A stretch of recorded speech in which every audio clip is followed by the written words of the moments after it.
తెలుగు జాతి ముద్దు బిడ్డ దాసరి నారాయణరావు గారి జయంతి సందర్భంగా ఈరోజు పాలకొల్లు నందు ఏళ దాసరి నారాయణరావు గారి అభిమానులు తెలుగుదేశం జనసేన బీజేపీ నాయకులందరూ కూడా కలిసి ఘనంగా అక్కడ దాసరి నారాయణరావు గారి జయంతోత్సవాన్ని నిర్వహించుకోవడం జరుగుతుంది. ఎందుకంటే మనందరికీ తెలుసు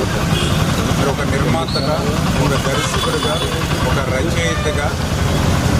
దాసరి నారాయణరావు గారి యొక్క ఖ్యాతి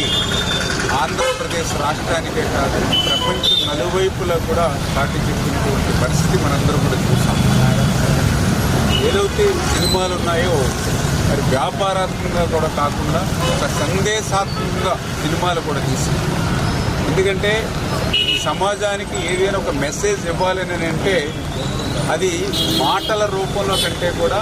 ఒక సినీ రూపంలో, ఒక నాటక రూపంలో తెలియపరిస్తే ప్రజల్లో ఇమ్మీడియట్గా రిజిస్టర్ అవుతుంది. అటువంటి దృక్పథంతో ఆయన సినిమాలు కూడా ఒక సందేశాత్మకమైనటువంటి సినిమాలతో ఈ యొక్క సమాజాన్ని చైతన్యపరిచినటువంటి వ్యక్తి దాసరి నారాయణరావు గారు అని కూడా సందర్భం గుర్తు చేసుకుంటూ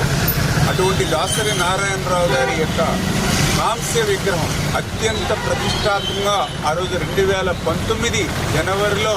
ఆ రోజు మన పాలకొల్లులో గాంధీ బొమ్మల సెంటర్ దగ్గర ప్రతిష్ఠించబడడం జరిగింది. ఖచ్చితంగా రేపు రాబోయే రోజుల్లో కూడా ఆ దాసరి నారాయణరావు గారి యొక్క ఖ్యాతి భావి తరాల వారికి, భవిష్యత్తు తరాల వారికి కూడా తెలియజేసేటువంటి విధంగా నిర్ణయం తీసుకుంటామని ఏదైతే గతంలో చూస్తామో దానికి అనుగుణంగా భవిష్యత్తులో కూడా పనిచేస్తామని చెప్పి మీ ద్వారా అందరికీ కూడా